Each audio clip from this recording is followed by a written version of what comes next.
교인들을 들들 볶아야 교회가 부흥해. 오래전 어느 선배 목사님께 들은 이야기입니다.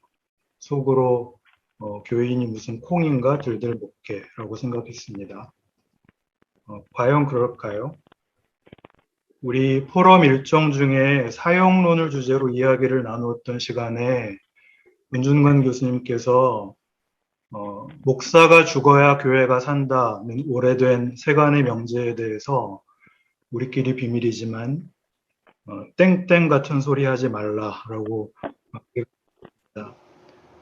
여기서 목사의 죽음은 목사의 자기 부인이나 겸손 혹은 무사욕을 의미하는 바가 아니라 그야말로 죽을 만큼의 열심을 뜻하는 것이었습니다. 목사가 죽을 만큼 열심히 신방을 하고 죽을 만큼 열심히 성경 공부를 하고 죽을 만큼 열심히 무슨 프로그램을 하는 자기 목회를 할 것이 아니라 신자 한 사람 한 사람이 하나님과 단독으로 만나고 독대할 수 있도록 하나님의 사역을 증언하기 위한 종의 자리로 목사는 물러나야 된다라는 말씀이었습니다. 그러니 그 말씀은 정말로 목사가 죽어야 교회가 산다라는 말씀의 다름 아니었다고 생각을 합니다. 교회가 잘못되는 원인 중에 하나는 지나치게 많은 일들을 하기 때문이라고 생각합니다. 이것저것 그게 그거인 프로그램을 많이 만들어서 일주일 내내 교인들을 예배당에 불러 모으는 쓸데없는 일들을 좀 내려놓음으로써 신앙의 본질에 더 집중하도록 안내하는 교회. 우리가 뭘 하지 않음으로 도리어 그 빈 공간과 인간의 침묵 속에서 교인들의 삶 속에서 일하시는 하나님이 더 선명하게 드러나도록 애쓰는 그런 일입니다.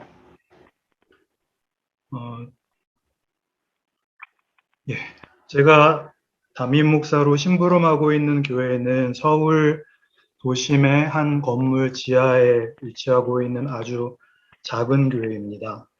그러나 우리 한국 교회의 실제 상황에서는 매우 보편적인 형태의 85%에 해당하는 교회입니다.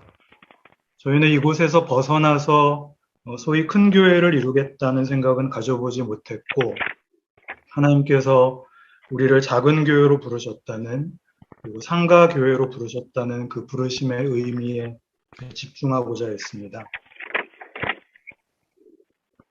우리 교회가 속해 있는 마을에는 유서 깊은 유명한 교회들이 많이 있고 또 전도를 정말 열심히 하시는 교회들이 계십니다.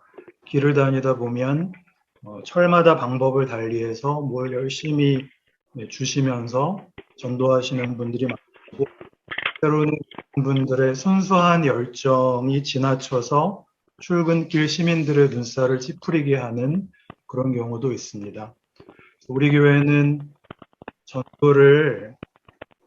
전도가 경쟁처럼 이렇게 되고 있는 동네여서 전도를 포괄적 개념으로 이해하기로 하였습니다.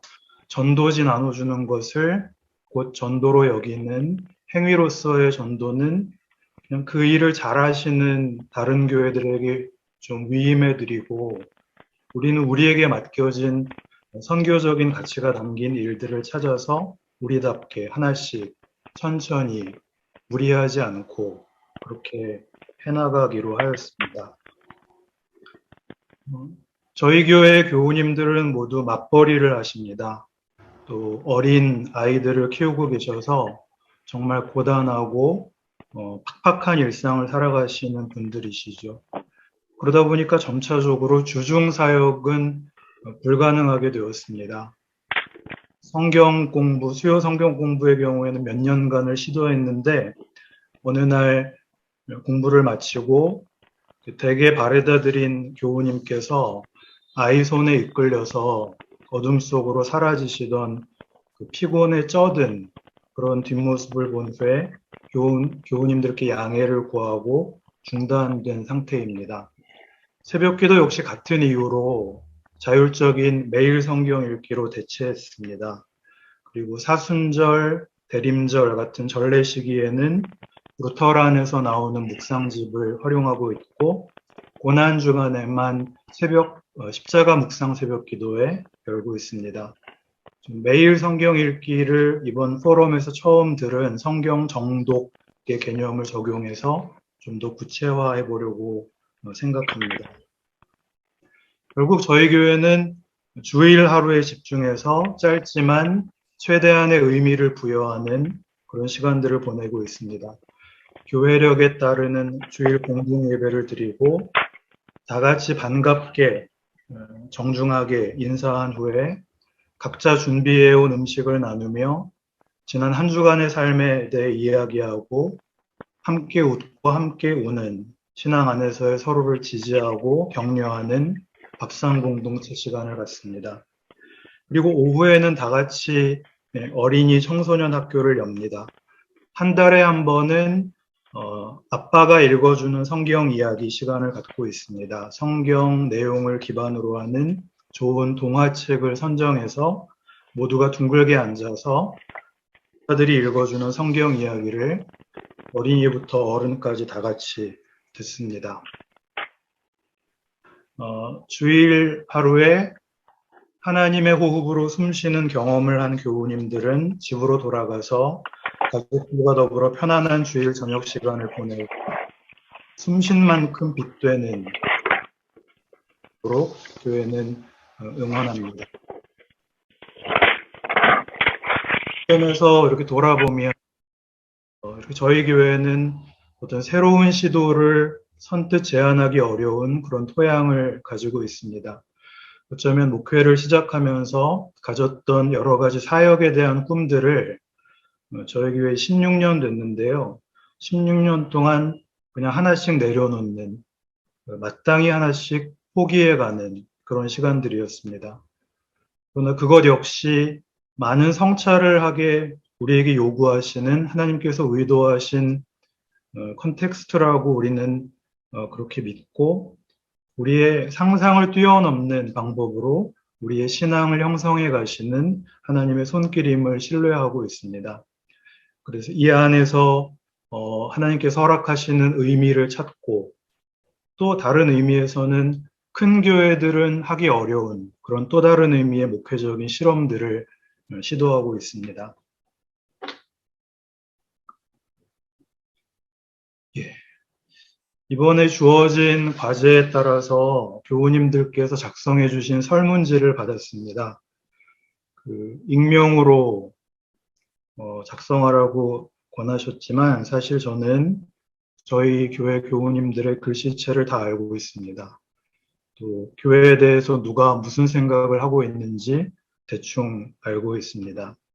그래서인지 교우님들께서 설문에 답변을 너무 성실하게 써주셨지만 제가 읽기에 민망할 정도로 좋은 말씀들만 써주셨습니다. 심지어 우리 교회는 문제점이 없음이라고 거기 명시적으로 쓰기도 하셨습니다.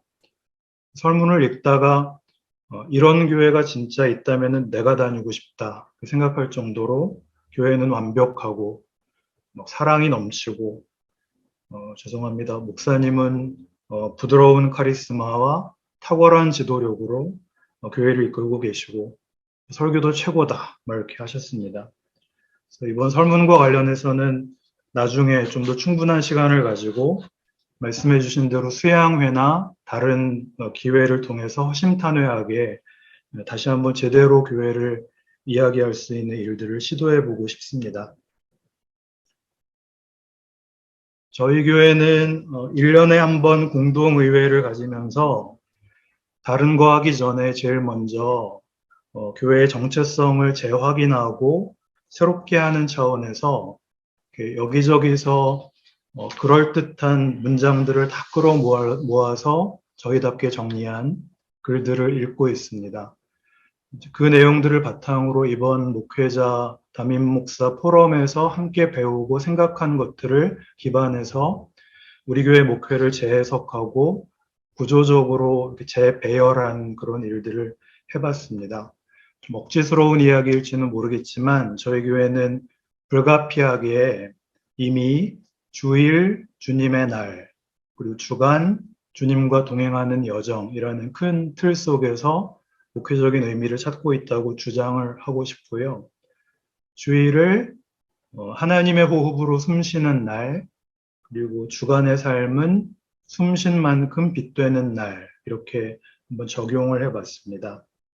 이와 같은 전체적인 틀 안에서의 그 구체적인 목회 구조는 너무 길고 장황해서 그냥 한 화면에 담아 봤는데요. 이번 주일에 저희 교회 공동의회가 있는데 교우님들과 함께 나누려고 하는 내용입니다. 이런 교회도 있구나 하고 참고하시기 바랍니다.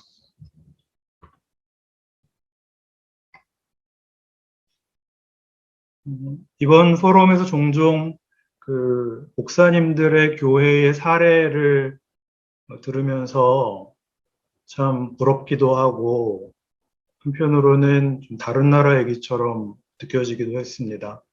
마치 옛날 그 우리나라가 못 살 때 미국에 다녀온 사람 얘기를 들으면서 미국에는 이런 것도 있어. 그러면 와, 그랬던 것처럼. 그리고 한편으로는 또 제 게으른 목회에 대한 책망인 듯 싶어서 부끄럽기도 했습니다. 그러면서 동시에 이제 한국 교회가 지난 한 30년 동안의 놀라운 부흥기를 지나서 교회가 쇠락하면서 특히 젊은 교우님들이 급격하게 교회를 이탈하고 교회 생활의 절대성이 약화되는 그런 환경에서 목회 구조를 우리가 이야기한 대로 미래적으로 변혁하는 그 일은 기존 교회의 건강성을 위한 선택을 넘어서 교회 쇠퇴기의 현실적 필요에 의한 필수적인 과제가 아닐까라고 생각을 해보았습니다. 이제 교회들은 지난번에 우리 말씀해 주셨던 목회자 이중직 문제의 양상처럼 이 불가피한 상황을 좀 더 능동적으로, 적극적으로 대응해야 하지 않나, 그렇게 생각이 됩니다. 마치 우리가 코로나 상황으로 인해서 못 모이게 되자 홀로 예배드리지 못하는 자신, 주일이면 교회에 나가서 회중 속에 자신을 묻는 것으로 예배를 드렸다라고 착각했던 자신을 발견하고 당황했던 것처럼 그래도 하나님을 배신할 수만은 없어서 교회를 떠나지 못했지만 고단한 삶과 또 답답한 목회 구조에 지친 교우님들이 어느 날 아프고 미안한 마음으로 우리의 목회적인 요구를 거절할 때 당황하지 않도록 이제라도 서둘러서 우리의 목회 구조를 변혁하고 그것이 단지 시대적인 필요에 의한 것뿐만이 아니라 도리어 우리에게 꼭 맞는 그런 우주적인 필요에 의해서 하나님께서 허락하신 목회 구조임을 인식하고 이 어려운 시대에 남겨진 그루터기 같은 교회 공동체와 또 성도 한 분 한 분에게 그분들의 정체성과 그분들의 존재적인 의미를 더 확고히 해야 하는 생각보다 시급한 목회적인 과제가 우리에게 주어져 있다라고 생각을 하게 되었습니다.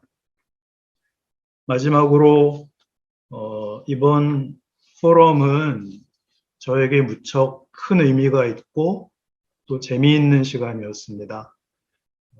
선교에 관해서 나누었던 지난 시간에 홍성국 목사님께서 감리교회에 아직도 가톨릭이 이단이라고 하시는 분이 계셔서 놀랐다라고 하셨는데 저는 죄송하지만 속으로 조금 웃었습니다. 제가 배운 바로는 가톨릭은 마리아를 숭배하는 명백한 이단이며 WCC는 공산주의 이적단체라고 들었습니다. 그리고 에큐메니칼 운동은 종교 혼합주의, 그리고 일체의 다른 의견을 공론화하기 어려운 그런 경직된 분위기였습니다. 그리고 정치적으로는 우리나라 국기를 지나치게 좋아하시는 분들이 참 많으셨습니다.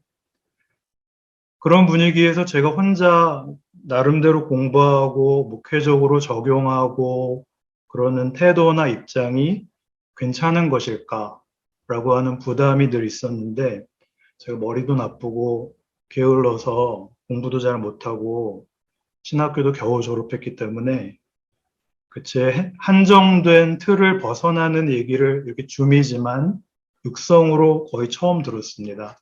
그게 너무 좋았고 반가웠고, 예컨대 지난번 강의에서 말씀하신 한국교회가 생명 존중 사상을 이야기하지 않는다라고 지적하신 부분도 사실 저에게는 정말 충격적이었습니다. 가톨릭이 아닌 개신교의 어른의 육성으로 이런 얘기를 들을 수 있다니 그런 생각을 했거든요.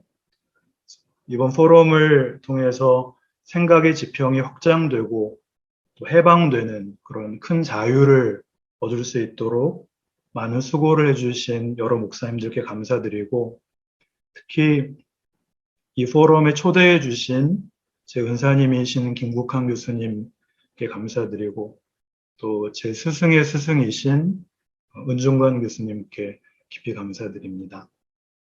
이상입니다. 네, 목사님, 감사합니다. 네.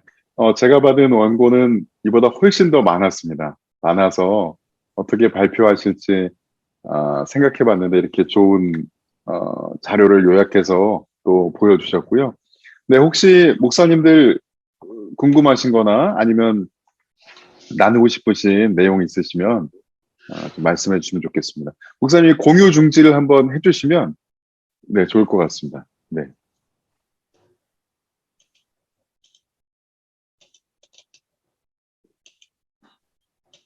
아이고. 잠시만요. 네. 됐나요?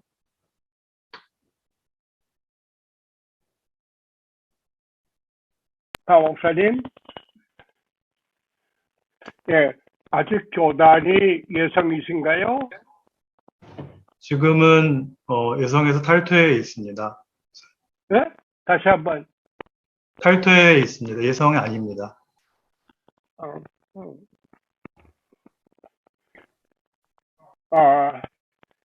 지금 교인이 그러니까 성인이 몇 명이세요? 25명입니다. 어른 어린이 몇 명? 25명입니다. 25명. 또 애들이 7명입니다. 그렇구나. 예. 그 25명 어른들이 지금 하나로 똘똘 뭉쳤네요.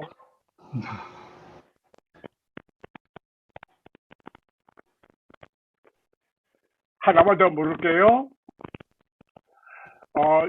TBC 성서 연구를 지금 어디까지 진행하셨어요? 아직 저희는 안 하고 있습니다. 시작을 안 했습니다. 아직 시작 못하고, 예. 이번 포럼에, 가장 열심히 있게 들으신 목사님 중에 한 분이시고, 전체 흐름을,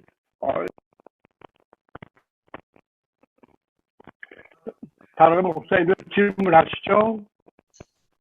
네. 혹시 목사님 발표를 듣고 나누실 말씀 혹시 있으실까요?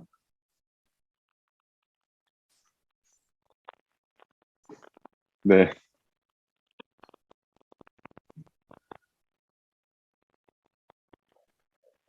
네, 그러면 혹시 또 발표를 들으시다가, 뒤에 또 이렇게 겹쳐서 또 생각이 이렇게 잡히시면 또 이렇게 나눠주시면 감사하겠고요. 네, 없으시면 그러면 세 번째 발표를 좀 듣도록 하겠습니다. 든든한 교회를 담임하시는 정대성 목사님, 네, 발표 부탁드리겠습니다. 제가 화면 공유하실 수 있도록 창은 열어놨습니다. 목사님이 열어주시겠어요? 제가